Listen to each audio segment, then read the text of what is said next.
As the conflict in Afghanistan tears the country apart, the growth of opium poppies has thrived, especially here in Nangarhar province near the border with Pakistan. Farmers sell their crop of raw opium to buyers, often from Pakistan. The farmers get considerably more for this than other crops, but they don't grow rich. Those who make the big money are the dealers further along the chain, outside Afghanistan.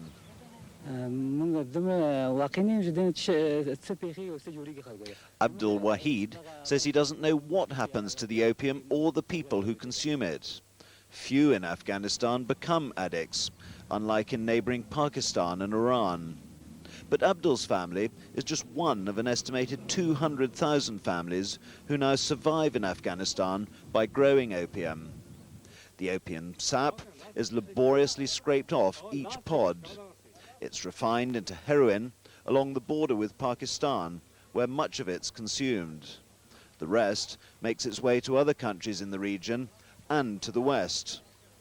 Since the Taliban captured the capital, Kabul, and most of the rest of the country, they've imposed their strict interpretation of Islam on the population, which includes barring women from jobs and education. Those found breaching even minor decrees are publicly beaten. Just today, we had a case where 2 women were beaten outside this office for wearing sandals. The Taliban's insistence on issues such as this comes in stark contrast, however, to their stance on the opium trade. Taliban leaders concede that, according to Islam, the growing, dealing and consumption of narcotic drugs are forbidden. But they argue that only when peace is restored could they stamp out poppy cultivation. They point out that so many Afghans survive by producing opium. But there's another reason, too, for allowing poppies to grow. Abdul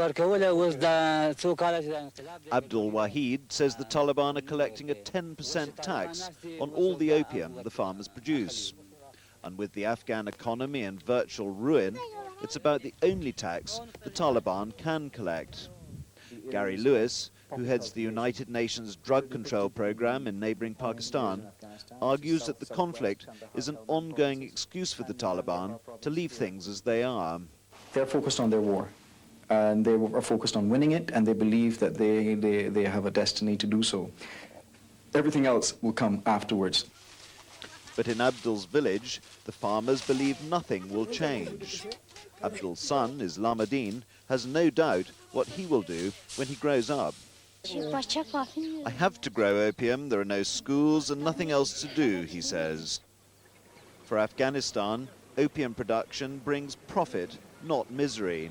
The people rarely see the damage it causes in other countries, especially in neighboring Pakistan, which now has about the worst drug dependency record in the world. Until the conflict in Afghanistan is resolved, the growing of opium poppies in the country will, if anything, continue to increase. William Reif, BBC News.